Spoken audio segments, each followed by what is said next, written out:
The rain was coming down in sheets when Emma Martinez found the wallet. She had been walking home from her second job, exhausted after working a 12-hour shift between the diner and the convenience store. Her shoes were falling apart, letting in water with every step, and her thin jacket did nothing to keep out the cold October rain. She almost didn't see it, the black leather wallet lying in a puddle near the bus stop. Something made her look down, maybe the glint of gold from the clasp, maybe just luck. Emma bent down and picked it up, water dripping from her hands. The leather was expensive, she could tell that much. Real leather, not the fake stuff. She opened it carefully, looking for some identification so she could return it. What she saw made her breath catch in her throat. There were stacks of $100 bills, neatly organized. More money than Emma had ever seen in her life. With shaking hands, she counted. $50,000. $50,000 that could change her entire life. Pay off her mother's medical bills. Fix the broken heater in their apartment. Buy food that wasn't expired. Get new shoes that didn't leak. Emma stood there in the rain, water running down her face, staring at more money than she would make in 2 years of working her 2 jobs. Her fingers trembled as she held the wallet. It would be so easy. No one had seen her pick it up. No one would know. She thought about her mother lying in that hospital bed, unable to afford the treatment she needed. She thought about the eviction notice on their apartment door, giving them 2 weeks to come up with 3 months of back rent. She thought about how hungry she had been lately, skipping meals so her 12-year-old brother Tommy could eat. The wallet also had credit cards, a driver's license, and business cards. Emma looked at the license. Alexander Thornton, 42 years old, from an address in the wealthiest part of the city. The business card said he was the CEO of Thornton Industries. Emma closed her eyes. She knew what she had to do, even though every practical part of her brain was screaming at her to keep the money. Her mother had raised her better than that. This wasn't her money. It belonged to someone else, and no matter how desperately she needed it, taking it would be stealing. She pulled out her phone, cracked screen and all, and looked up the number for Thornton Industries. It was after 8 in the evening, but maybe someone would be there. The phone rang 4 times before someone answered. Thornton Industries, how may I direct your call? I found a wallet belonging to Alexander Thornton. I would like to return it. There was a pause. 1 moment, please. Emma waited, shivering in the rain.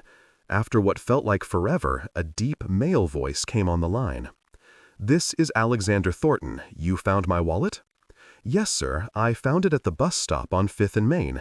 It has your identification and some cash in it. Another pause. Where are you now? Still at the bus stop, sir. Stay there. I will send a car for you. It will be there in 10 minutes. Oh, that is not necessary, sir. I can just bring it to your office tomorrow. It is pouring rain, and you found my wallet. The least I can do is send a car. 10 minutes. He hung up before Emma could protest further. She stood under the small shelter of the bus stop, clutching the wallet, wondering what she had just gotten herself into. True to his word, a sleek black car pulled up exactly 10 minutes later. The driver got out with an umbrella. Miss Martinez, Mr. Thornton sent me to pick you up. How did you know my name? The driver smiled. Mr. Thornton asked me to verify who I was picking up. He called the diner where you work. Emma got into the car, feeling completely out of place. The leather seats were heated. There was a bottle of water waiting for her in the cup holder. She had never been in such a nice car before. They drove through the city, past her neighborhood, past the middle-class areas, into the part of town where Emma had only ever been to clean houses as part of yet another side job she had tried last year. The houses here were not houses. They were mansions, estates, places where people like Emma did not belong. The car pulled up to a gate, which opened automatically. The driveway was longer than Emma's entire street. The house at the end of it was enormous, all glass and modern architecture, lit up against the night sky. The driver opened her door. Mr. Thornton is waiting for you in his study. Emma followed a maid through hallways that seemed to go on forever, her wet shoes squeaking on the marble floors. She clutched the wallet tighter, feeling more out of place with every step. The study was lined with books, floor to ceiling. A fire crackled in a fireplace that was bigger than Emma's bedroom. And sitting behind a massive desk was Alexander Thornton. He was not what Emma expected. The photo on his license had not done him justice. He was handsome in a sharp, intimidating way, with dark hair just starting to gray at the temples and intense blue eyes that seemed to see right through her. He wore a suit that probably cost more than 6 months of Emma's rent. "Miss Martinez," he said, standing up, "please sit down." Emma sat on the edge of a leather chair, still holding the wallet. "I found your wallet, sir. I wanted to return it to you." He did not take the wallet from her outstretched hand. Instead, he studied her for a long moment. "You are soaking wet. Would you like something dry to wear? Some coffee, perhaps?" "No, thank you, sir. I just wanted to return this and get home. My mother will worry."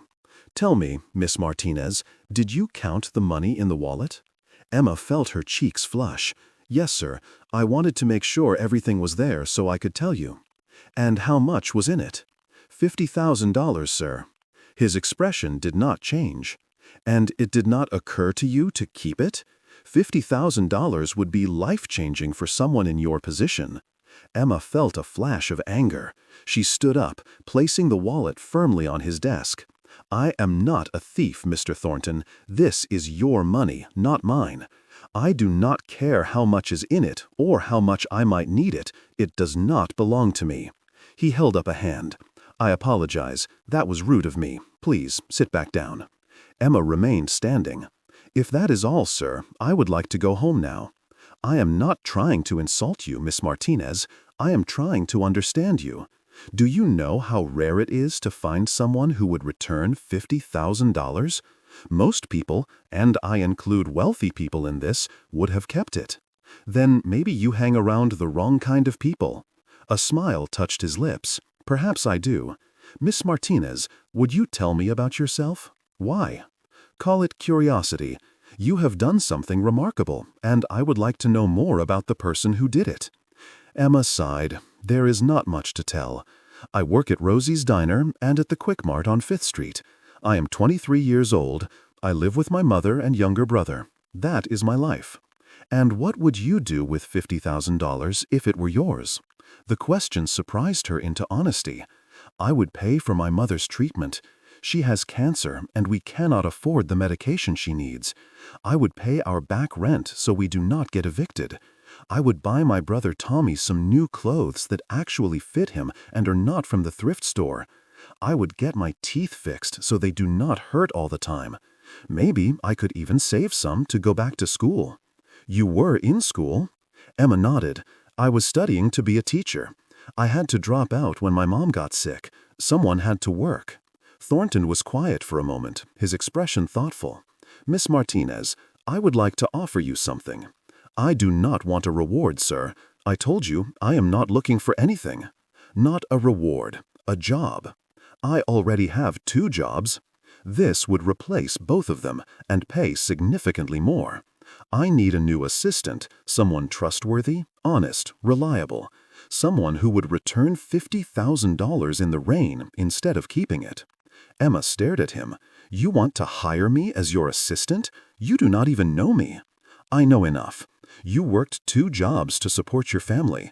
You stayed honest when you could have taken money you desperately needed.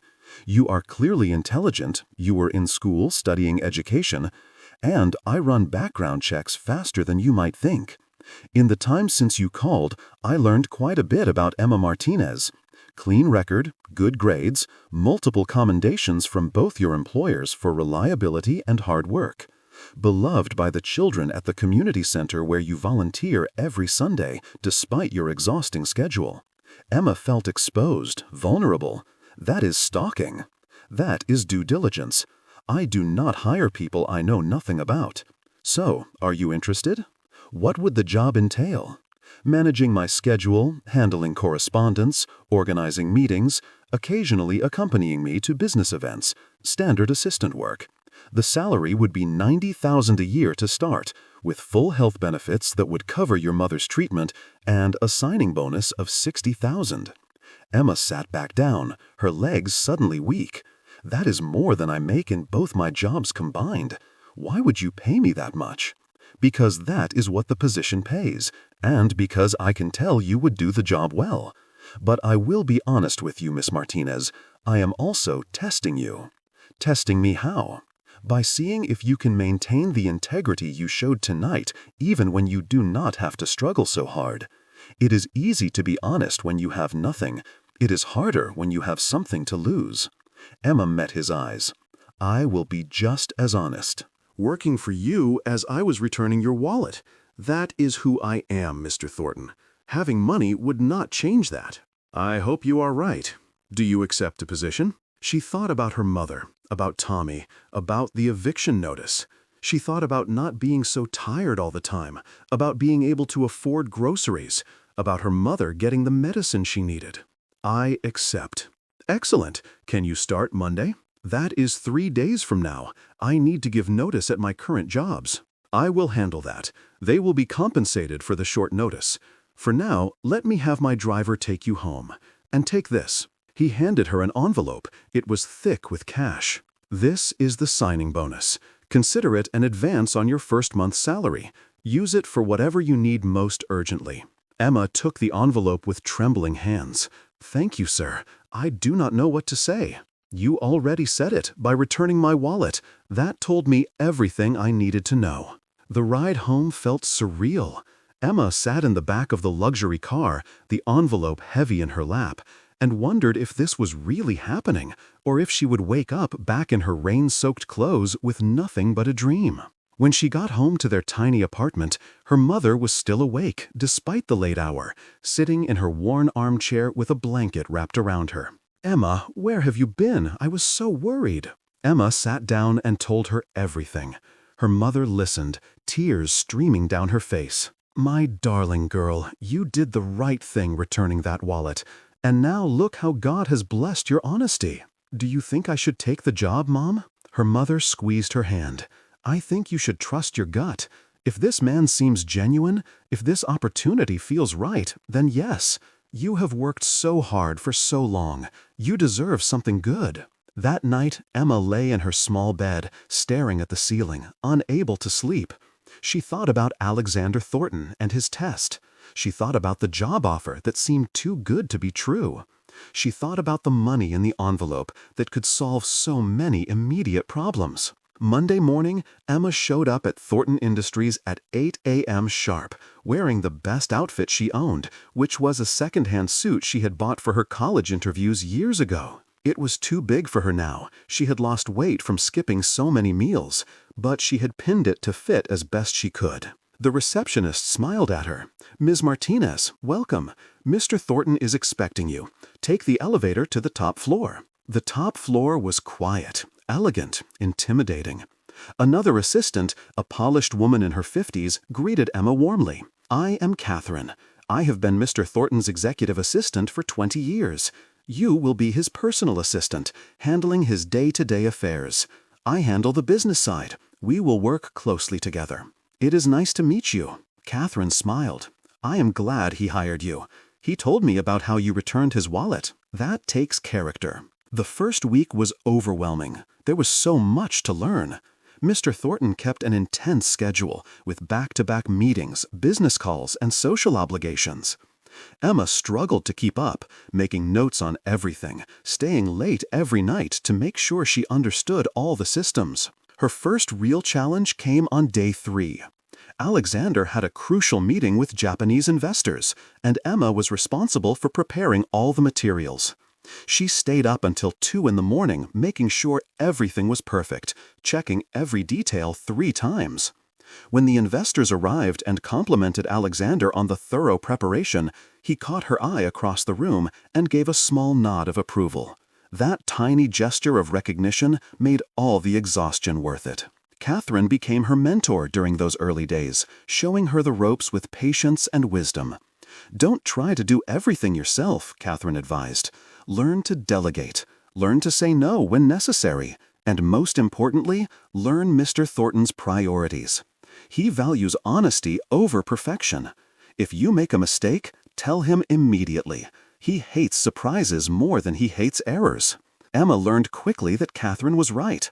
One afternoon, she accidentally double-booked Alexander for 2 important meetings. Her heart sank when she realized her mistake. She could have tried to hide it, to fix it quietly. Instead, she walked straight into his office and confessed. "Mr. Thornton, I made an error. I accidentally scheduled you for 2 meetings at the same time tomorrow. I take full responsibility." He looked up from his computer. "Which meetings?" "The Riverside Development presentation and the Charity Board conference call." "Cancel the conference call. Push it to Thursday. The Riverside deal is time-sensitive. And Emma, thank you for telling me immediately. That is the character kind of honesty I need from you." Emma left his office relieved and impressed. He had not yelled or berated her. He had simply solved the problem and appreciated her honesty. But not everyone at Thornton Industries was as welcoming. There were whispers in the hallways, speculation about the new assistant who had come from nowhere. Some assumed she must have connections. Others suspected something improper. Emma heard the rumors through Catherine, who tried to shield her from the worst of it. "Do not let them get to you," Catherine said. "This company has seen a lot of assistants come and go. You are different, and that makes some people uncomfortable. Just keep doing your job well, and they will come around." Emma focused on her work, arriving early and staying late, learning everything she could. She studied business terminology in the evenings, read articles about the industries Thornton Industries operated in, familiarized herself with all of Alexander's major clients and partners. Thornton was patient but exacting. He expected things done right the first time, but he also took time to explain how he wanted things handled. He was not cruel or demeaning like some bosses Emma had heard about. He was just very particular. She learned his coffee order by heart, exactly how he liked his schedule organized, which clients needed extra attention and which ones required a lighter touch. She learned to read his moods, to know when he needed space and when he needed someone to talk through a problem. On Friday afternoon, he called her into his office. "You have survived your first week. How are you feeling?" "Exhausted, but good. There's a lot to learn." "You are doing well. Catherine tells me you are a quick study. I want to discuss your mother's medical situation." Emma tensed. "Sir?" "The company health insurance has been processed. I took the liberty of contacting her oncologist. She has an appointment on Monday with one of the best cancer specialists in the state. All costs will be covered." Emma felt tears welling up. "I do not know how to thank you." "You already thanked me by being honest when you could have taken my money. This is just following through on a promise I made when I hired you." That weekend, Emma took her mother to buy groceries, real groceries, not expired clearance items. She bought Tommy new clothes that fit. She paid 3 months of back rent and talked to the landlord about the heat, which he finally agreed to fix. Her mother cried as they unpacked the groceries. "I cannot believe this is real." "It is real, Mom. We are going to be okay." The following Monday, Emma accompanied her mother to the specialist appointment. The doctor was confident, kind, and most importantly, had a treatment plan that had shown good results. Her mother started treatment that week. At work, Emma settled into a routine. She learned Thornton's preferences, his schedule, the way he liked things organized. She met his business associates and learned to navigate the corporate world she had never been part of. She also began to see a different side of him. He was generous to his employees, often giving bonuses for good work. He donated large amounts to charity, quietly, without fanfare. He remembered the names of everyone who worked for him, from the executives to the janitors. One evening, about a month into her job, they were working late on a presentation. It was just the 2 of them in the office. Everyone else had gone home. "Can I ask you something personal, Mr. Thornton?" He looked up from his laptop. "First, call me Alexander, at least when we are alone. And yes, you can ask." "Why did you really hire me? I mean, I am grateful, but there must have been hundreds of more qualified candidates." He leaned back in his chair. You want the honest answer? Always.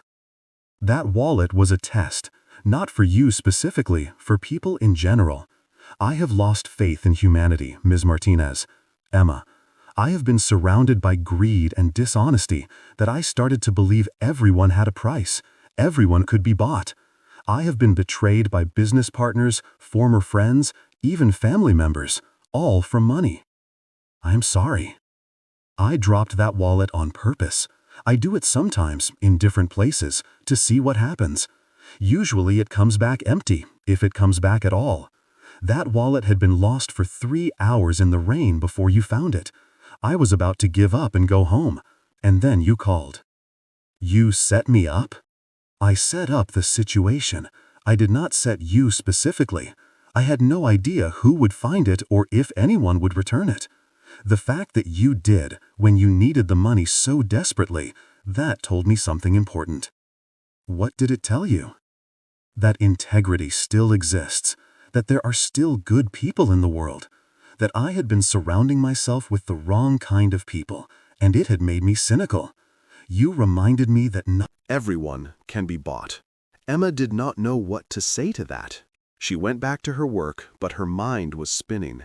The great test had been set up, and she had passed without even knowing she was being tested. Over the next few months, Emma's life transformed completely. Her mother's health improved dramatically with the new treatment. The specialist that Alexander had arranged was working miracles. Her mother had energy again, color in her cheeks, hope in her eyes. Tommy was doing better in school now that he had proper clothes and was not hungry all the time. They moved to a better apartment, nothing fancy, but warm and safe, with no mold or broken windows. But the transformation was not without its challenges. Emma's old friends from the diner felt distant, as if she had moved into a world they could not understand. When she invited them to her new apartment for dinner, they seemed uncomfortable, out of place. The easy camaraderie they had shared over late-night shifts and shared struggles felt strained now. "You are different," her friend Maria said one evening after the others had left. "Not in a bad way, just different. You talk about business deals and corporate strategy. You wear designer clothes. You live in a nice building. It is like you are not one of us anymore." The words hurt, even though Emma understood them. "I am still me, Maria. I still remember what it was like working double shifts and choosing between groceries and rent. That will never change." "Maybe, but you do not live it anymore, and that changes things whether you want to or not." Emma tried to maintain those friendships, but they gradually faded. It was not anyone's fault, just the natural result of drastically different life circumstances. She found new friends among the Thornton Industries staff, people who understood her current world, but she missed the simplicity of her old friendships. At work, Emma's responsibilities grew. Alexander began trusting her with more sensitive tasks, more important decisions. She sat in on high-level meetings, took notes, sometimes even offered opinions when asked. The executives who had initially been skeptical of her began to respect her competence and discretion. One particularly challenging situation arose when a major deal was at risk of falling apart. The client was unhappy with some terms and threatening to walk away. Alexander was scheduled to be out of the country for a week, and the client refused to wait. "Emma," Alexander said before he left, "I trust you to handle this. Catherine will help with the legal aspects, but you know this client.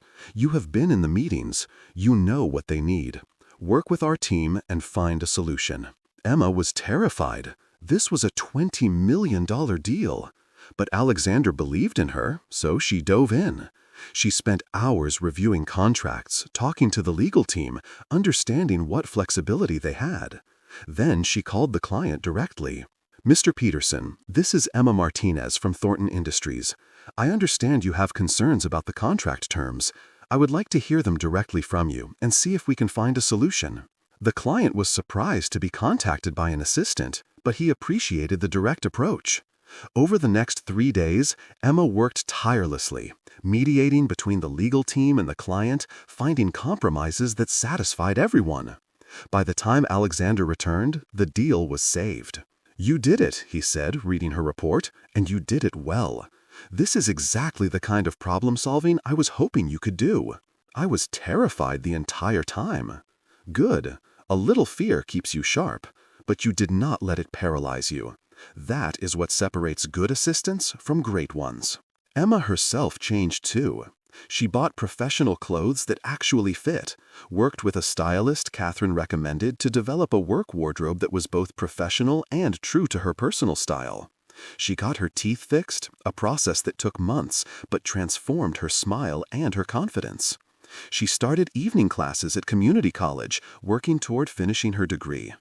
Alexander had encouraged it, even offering to pay for her tuition, though Emma insisted on paying for it herself out of her salary. "You have a gift for teaching," he had said, after watching her explain a complex business concept to a new intern. "I have seen how you explain things to the other staff, how patient you are. Don't give up on that dream just because life got hard." But the education was not just about teaching. Emma realized that to truly excel in her role, she needed to understand business at a deeper level. She took classes in business management, finance, marketing. She studied in the evenings after work, often falling asleep over textbooks, but determined to prove she belonged in this world, not just because Alexander had given her a chance, but because she had earned it through her own efforts. Her relationship with Alexander evolved from strictly professional to something more like friendship. They worked so closely together that it was inevitable. She learned about his own past through late-night conversations in the office when they were working on urgent projects.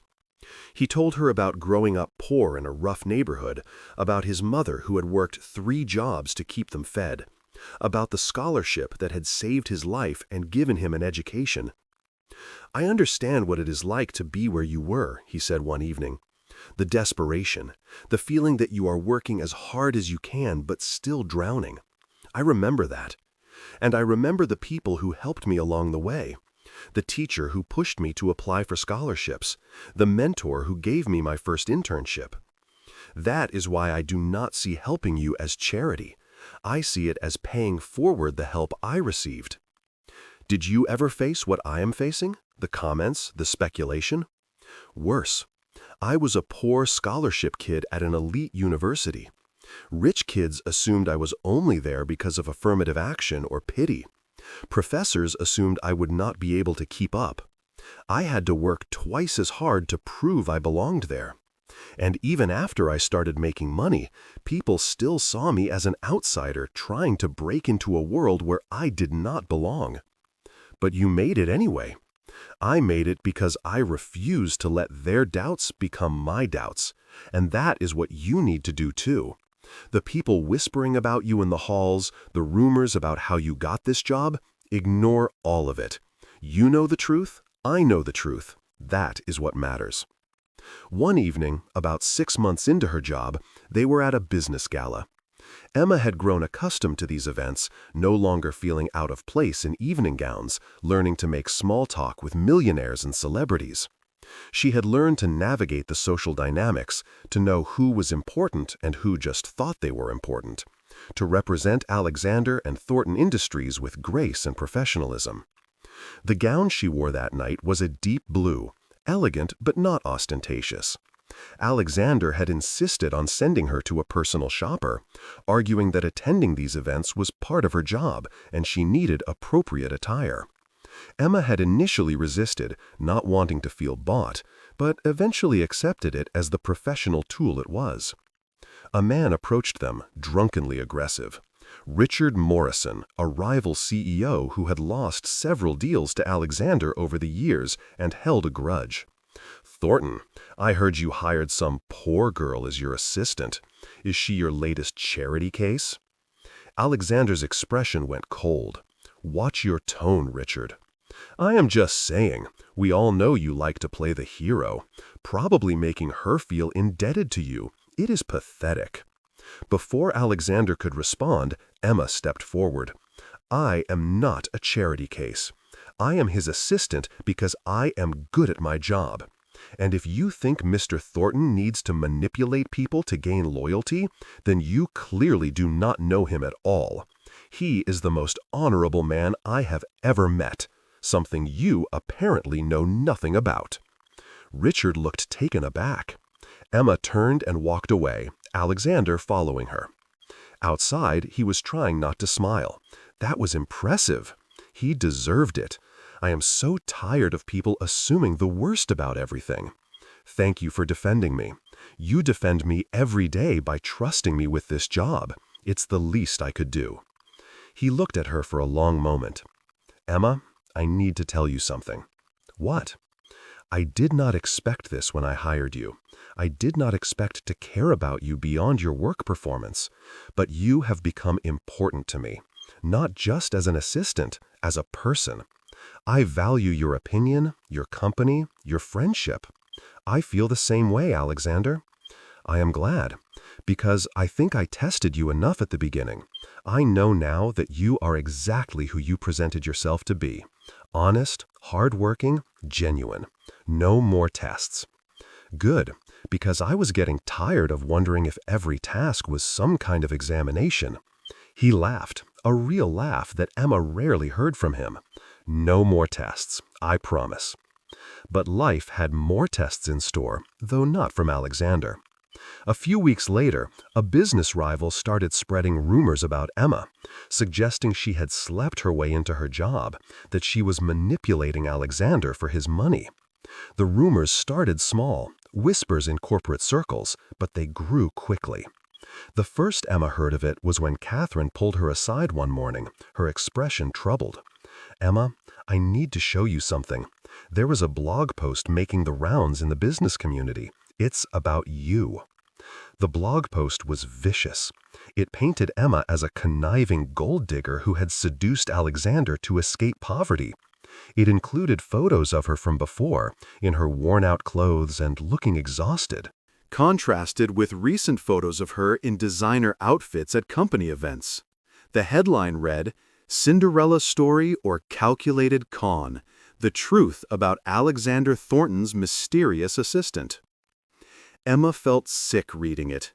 Every word was designed to humiliate, to reduce her accomplishments to manipulation, and her relationship with Alexander to a transaction. The comments section was even worse, filled with speculation and judgment from people who knew nothing about her or her situation. "This is not true," Emma said, her voice shaking. "None of this is true." "I know that," Catherine said gently, "and Mr. Thornton knows that. But unfortunately, people love scandal. This is spreading fast." Alexander was furious when he found out. He immediately called his lawyers, demanding they take action. But Emma stopped him. "No," she said, "suing them will just make it worse. It will keep the story alive longer, and it will make it look like we have something to hide." "You do not have to just take this, Emma. These are lies, and they are damaging your reputation." "My reputation will survive if I keep doing good work and being myself. But if we sue, if we make a big deal about it, then everyone will think there must be some truth to it. So what do you want to do?" "I want to ignore it. Let them talk. Eventually, they will find something else to gossip about." But it got worse before it got better. The rumors spread beyond the business world and into mainstream media. Emma found herself being stopped in the hallways by reporters, questioned about her relationship with her boss, photographed everywhere she went. It was invasive and humiliating. Paparazzi waited outside her apartment building. They followed her to her evening classes. They showed up at the community center where she had started volunteering again, teaching computer skills to adults seeking job training. Everywhere she went, cameras clicked and questions were shouted. "Emma, is it true you were sleeping with Alexander Thornton? How much is he paying you? Did you plan to meet him, or was it really a coincidence? Is this a Cinderella story or a gold digger scheme?" Emma kept her head down and said nothing, but the constant attention was wearing on her. She stopped going out except for work. She avoided social media completely after seeing the hateful comments. She started having panic attacks, waking up in the middle of the night from nightmares about being exposed as a fraud. Her mother noticed the change. "You are not sleeping. You are barely eating. This is not healthy." "I am fine, Mom." "You are not fine. Those people, they do not know you. They do not know your heart. Why are you letting their lies hurt you? Because what if they are right? What if I don't belong in that world? What if I am just fooling myself? Her mother took her hand firmly. Listen to me. You earned that job through your honesty and your hard work. You have proven yourself every single day since. You are not a fraud. You are a young woman who took an opportunity and made the most of it. Do not let small-minded people make you doubt yourself. But it was hard not to doubt herself when the evidence of that doubt was everywhere. Co-workers who had been friendly became distant. Invitations to company social events stopped coming. People whispered when she walked by. Alexander noticed, and it infuriated him. He called a company-wide meeting and addressed the rumors directly. I am only going to say this once. The rumors about Emma Martinez are false and malicious. She earned her position through demonstrating integrity and capability. Anyone who has a problem working with her is welcome to tender their resignation. This company values honesty and hard work, not gossip and speculation. If you cannot extend professional courtesy to all employees, regardless of their background, you do not belong here. The speech helped somewhat, but the damage was done. Emma felt marked, tainted by association with scandal. One particularly nasty article was published in a tabloid newspaper, complete with old photos of Emma in her worn-out clothes from before she started working at Thornton Industries, contrasted with photos of her now, in designer outfits at company events. They had somehow found photos of her working at the diner, looking exhausted and disheveled after a long shift. The article dissected every aspect of her transformation, framing it all as evidence of manipulation.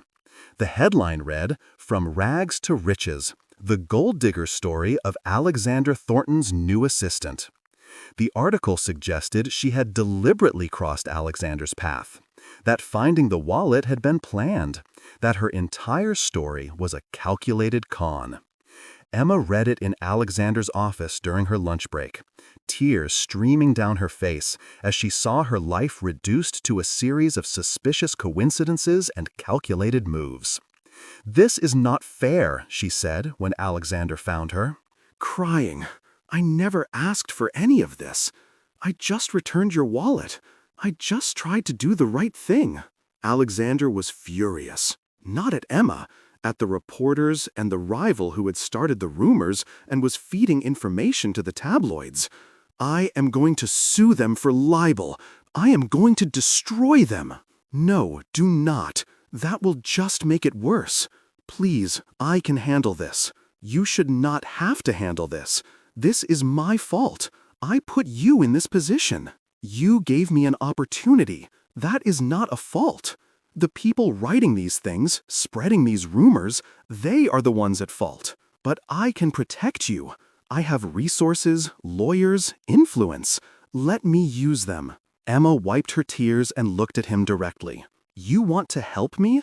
Then let me handle this my way. I do not need you to fight my battles. I need you to trust that I can fight them myself. What do you want to do? I want to tell my story. My truth, on my own terms. Can you arrange a press conference?" Alexander looked surprised but nodded. "If that is what you want, yes. But are you sure? Once you put yourself out there like that, there is no taking it back." "I am sure. I am tired of hiding, tired of letting other people define me. It is time I defined myself." The press conference was held 3 days later. Emma stood at a podium, dozens of cameras pointed at her, microphones thrust in her face. Alexander stood to the side, supportive but letting her speak for herself. Emma told her story. She talked about finding the wallet, about the struggle of whether to keep the money or return it. She talked about the job offer and how it had changed her life. She talked about her mother's cancer treatment and her brother's education. She talked about maintaining professionalism despite the rumors. "And let me be very clear," Emma said firmly. Mr. Thornton has never been anything but professional and respectful.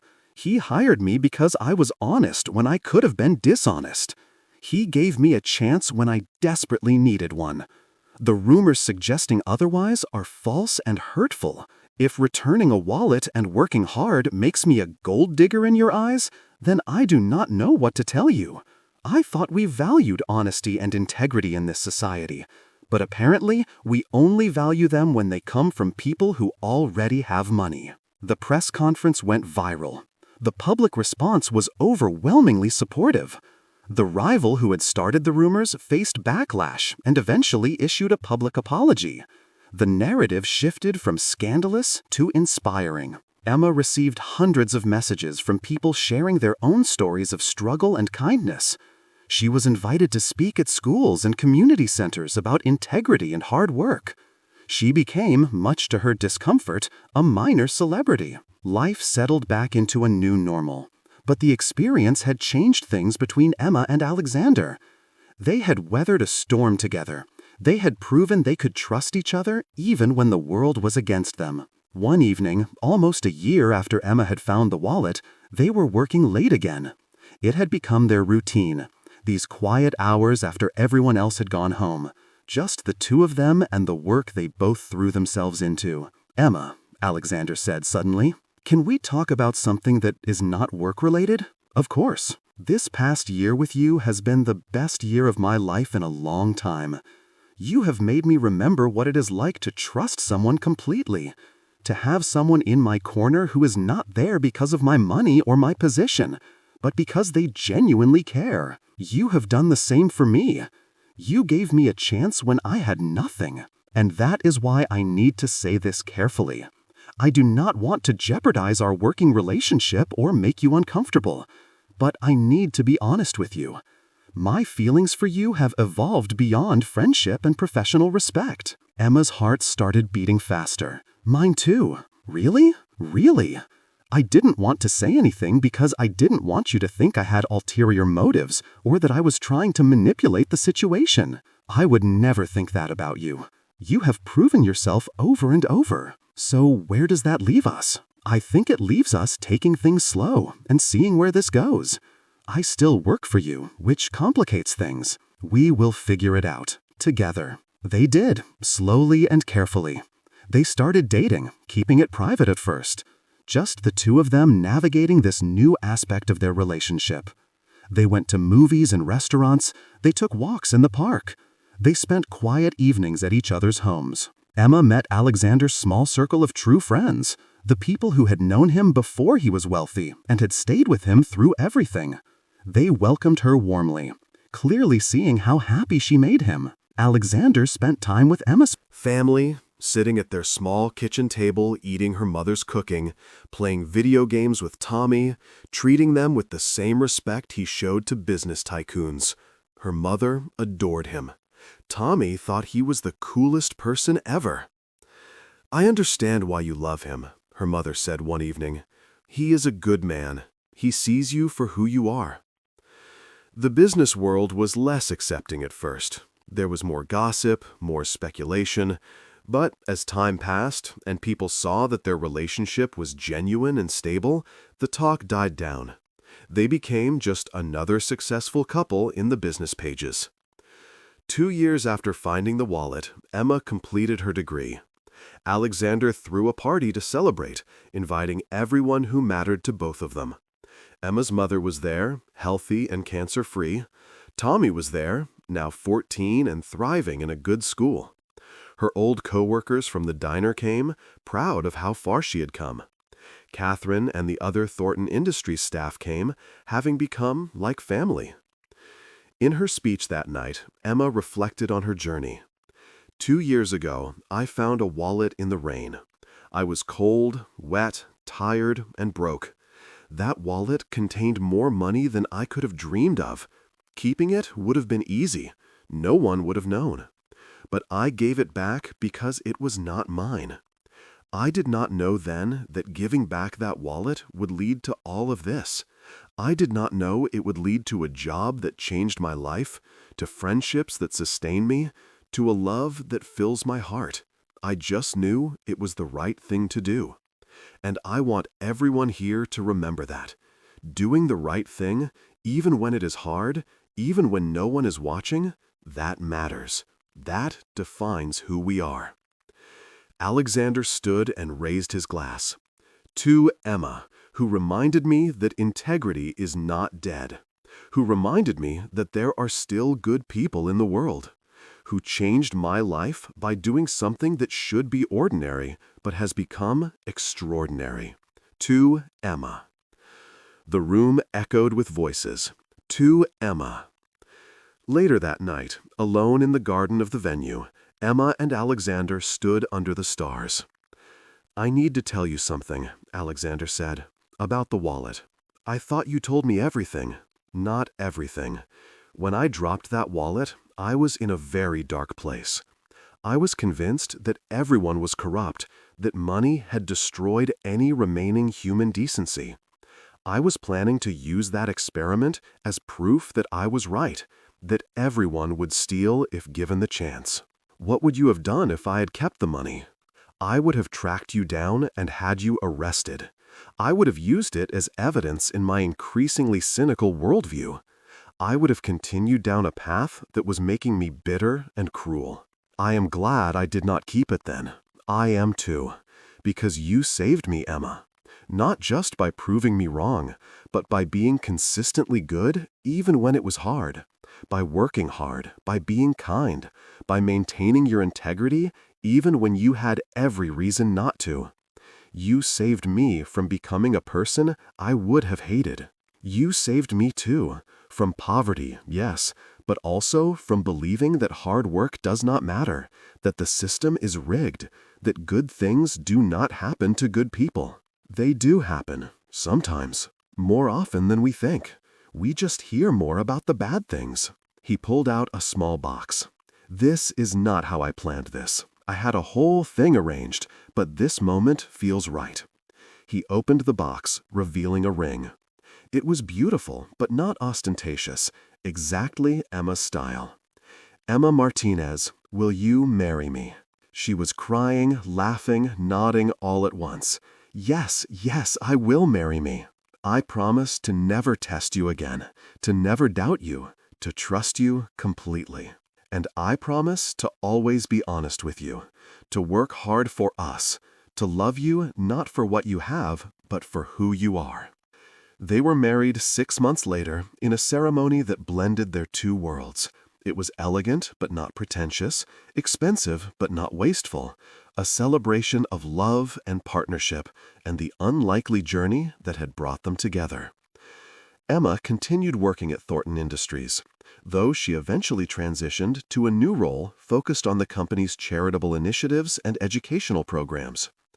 She used her own experience to help design programs for people in situations like she had been in, offering job training, education assistance, and support for families dealing with medical crises. She also went back to teaching, working part-time at a community college, helping adult students finish their degrees. She found it fulfilling in ways that nothing else was, making a difference in individual lives just as Alexander had made a difference in hers. Her mother lived to see her first grandchild, a daughter they named Hope. She lived to see Emma truly happy and secure. She passed away peacefully 5 years after Emma found the wallet, surrounded by family, her medical bills paid off, her children thriving. At the funeral, Emma stood and spoke about her mother's influence. "My mother taught me to be honest even when it was hard. She taught me to work hard and never give up. She taught me that who you are matters more than what you have. Those lessons saved my life. When I found that wallet in the rain, it was my mother's voice in my head telling me to do the right thing. It was her values that led me to make the choice that changed everything. I hope I can pass those same values to my daughter." Tommy grew up to be a social worker, inspired by how much help had meant to their family. He worked with at-risk youth, trying to provide the support and opportunities that Emma had fought so hard to give him. Years passed. Emma and Alexander built a life together that was rich in every way that mattered. They had 3 children, each one taught from an early age about integrity and kindness. They established a foundation that helped thousands of families facing similar struggles to what Emma had experienced. On the 10th anniversary of finding the wallet, they visited the exact spot where it had happened. The bus stop was still there, though the neighborhood had improved considerably thanks to some of the foundation's initiatives. "Do you ever wonder what would have happened if you had kept it?" Alexander asked. "Sometimes. I think my life would have been easier in the short term. I could have paid off our immediate debts, gotten my mom some treatment. But I also think I would have lost something important: my self-respect, my integrity, and I definitely would not have met you." "Would you make the same choice if you could go back?" "Absolutely. Every single time. Even knowing all the challenges that came with it, the public scrutiny, the rumors, the pressure. Even then, because this life, our life together, it is worth every challenge we faced." He pulled her close. "I am going to tell you something I have never told anyone. That wallet was not just a test of humanity. It was my last test. I had decided that if no one returned it, I was done. I was going to sell my company, move away from all of this, become a hermit somewhere remote. I had lost all faith." "That is dark." "I was in a dark place. And then you called. This young woman with a cracked phone screen, soaking wet, returning $50,000 she desperately needed. You did not just pass a test that night, Emma. You saved my life. We saved each other's lives. Yes, we did." They stood there for a while, watching the rain start to fall again, just like that night 10 years ago. But now Emma had good shoes that did not leak. She had a warm coat.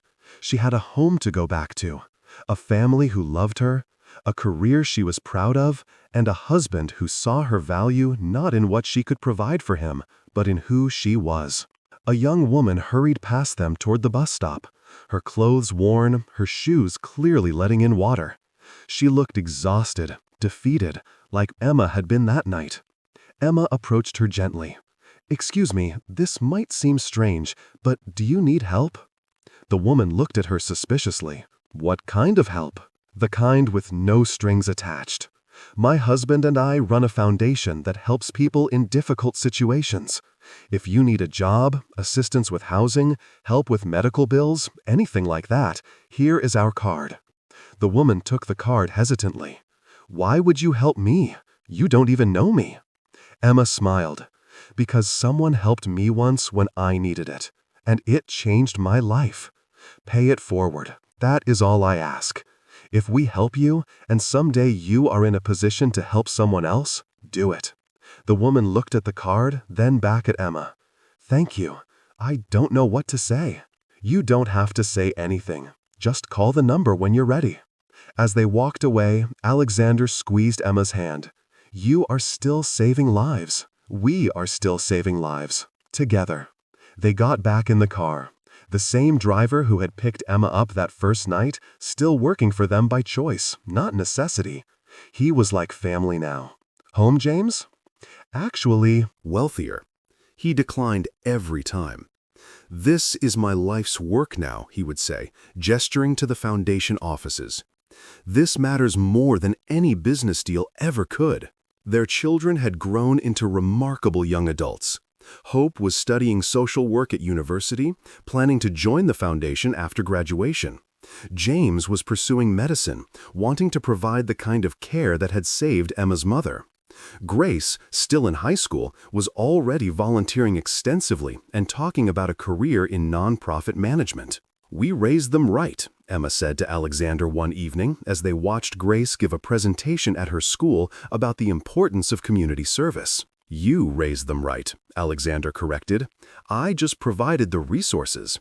You provided the heart, the values, the example. We both did. That is what partnership means." The legacy of that rainy night continued to ripple outward in ways they never could have predicted. The woman Emma had given her card to at the bus stop 5 years ago had since gotten a good job, bought a house, and was now volunteering as a mentor in the Foundation's program. Marcus, the scholarship student, had become a successful engineer and was now funding scholarships himself for other students from his old neighborhood.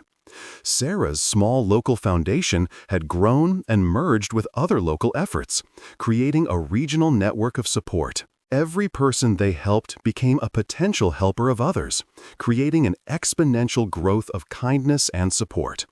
It was exactly what Emma had envisioned when she had stood in the rain that night, making the choice to return the wallet. She could never have predicted the specific outcomes, but she had known deep in her heart that doing the right thing mattered. And she had been proven right beyond her wildest dreams. Catherine and the executive team are more than capable, and I find myself thinking more and more about the foundation, about the work we are doing there. That is where my passion is now. With you, building something that makes a real difference. When did you start thinking about this? Honestly, since the day I hired you. Watching you work, seeing your dedication to helping others, it changed my priorities. You showed me that there is more to life than building wealth. That the real measure of success is what you do with what you have. Emma kissed him softly. Let us do it. Let us take the foundation to the next level, together. The next morning, they called a meeting with their foundation board and their key staff at Thornton Industries. The announcement was met with surprise, but also excitement. The foundation staff were thrilled to have both of them full-time. The company executives understood and supported the decision, with Catherine taking on an even larger leadership role. The expansion of the Honest Choice Foundation was announced at a major press conference.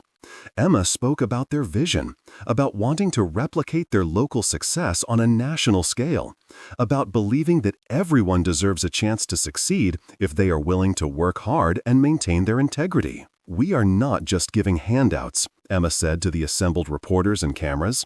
We are creating pathways. We are removing barriers. We are saying to people who are struggling, we see you, we value you, and we want to invest in your potential. All we ask in return is that you pay it forward when you are able, that you remember where you came from and help others climb the same ladder you climbed. The response was overwhelming. Donations poured in from around the country. Other wealthy individuals, inspired by Alexander's decision to step back from business to focus on philanthropy, pledged their support. Corporations offered partnerships. Universities wanted to study their model. Within 2 years, the Honest Choice Foundation was operating in 30 states, helping tens of thousands of families annually. They had programs for everything from emergency medical assistance to job training, from housing support to educational scholarships, from small business loans to childcare assistance. Emma traveled constantly, visiting local chapters, meeting with families they were helping, speaking at events. She never forgot what it felt like to be on the other side, to be the one receiving help rather than giving it. That empathy informed everything they did. One day, 5 years after expanding nationally, Emma received a letter that made her cry. It was from a woman named Sarah who had been helped by the foundation 3 years ago. Sarah had been a single mother, working minimum wage jobs, unable to afford childcare. The foundation had provided childcare assistance, job training, and a small loan to help her get certified as a medical assistant. Now Sarah was working at a hospital, making enough to support her family comfortably. But that was not why she was writing. She was writing because she had started her own small foundation in her community, helping other single mothers the way she had been helped. She wanted Emma to know that the ripple effect was real, that paying it forward worked. "This is everything," Emma said, showing Alexander the letter. "This is proof that what we are doing matters. It is not just about the immediate help. It is about changing mindsets, creating a culture of mutual support, showing people that they can be both recipients of help and givers of help. One person helping one person, who helps one person, who helps one person. The exponential impact is incredible." On their 15th anniversary, Emma and Alexander returned once more to that bus stop. It had become a tradition, a pilgrimage of sorts, a reminder of where everything started. Their children were older now. Hope was 15, James 12, Grace 9. They came too, having heard the story so many times, but never tiring of visiting the place where their parents' story began. "Mom," Hope said as they stood at the bus stop, "what would you tell your younger self if you could go back to that night?" Emma thought carefully. "I would tell her that the hardest choice is often the right choice. That integrity isn't always rewarded immediately, but it always matters. That one decision can change not just your life, but countless other lives. And that the person shivering in the rain, scared and alone, is stronger than she knows." "What would you tell yourself, Dad?" James asked Alexander. "I would tell myself to have faith, to believe that goodness still exists in the world, to not give up on humanity just because some people have disappointed you, and to trust that the right person will come along at the right time, even if they come in the most unexpected way." Grace, their youngest, who had been quietly listening, spoke up. "I think Mommy was an angel. She found Daddy's wallet and saved him." Emma knelt down to Grace's level. "I am not an angel, sweetheart. I am just a person who tried to do the right thing. We all face choices every day between what is easy and what is right. I chose right, and good things happened. But the real magic was not in finding the wallet. It was in everything that came after. The hard work, the perseverance, the love, the commitment to helping others. That is where the real story is." As they walked back to the car, Emma reflected on the journey that had brought them here. 15 years since that rainy night. 15 years of growth, challenges, joy, and purpose. She thought about the girl she had been, exhausted and desperate, holding $50,000 that could have solved all her immediate problems. That girl could never have imagined this life. The family, the success, the impact, the love. But that girl had made the choice that made all of this possible. By being true to herself, by maintaining her integrity even in the face of desperate need, she had set in motion a chain of events that changed thousands of lives. So yes, she had returned a lost wallet with $50,000. And yes, the billionaire owner had tested her. But the real story, the one that mattered, was about a young woman who knew who she was and refused to compromise that for any price. And about a man who had lost faith in humanity, but found it again in the most unexpected place. And about how two people from completely different worlds built something beautiful together, something that transcended their individual stories, and became about hope, integrity, and the power of doing the right thing even when no one is watching. That was the story Emma would continue to tell through her work, her life, and the example she set for her children and for everyone whose life she touched. Because in the end, that rainy night had taught her the most important lesson of all. Integrity is not about what you do when people are watching. It is about who you are when no one would ever know. And that, Emma believed with all her heart, was a lesson worth living and worth teaching for the rest of her days.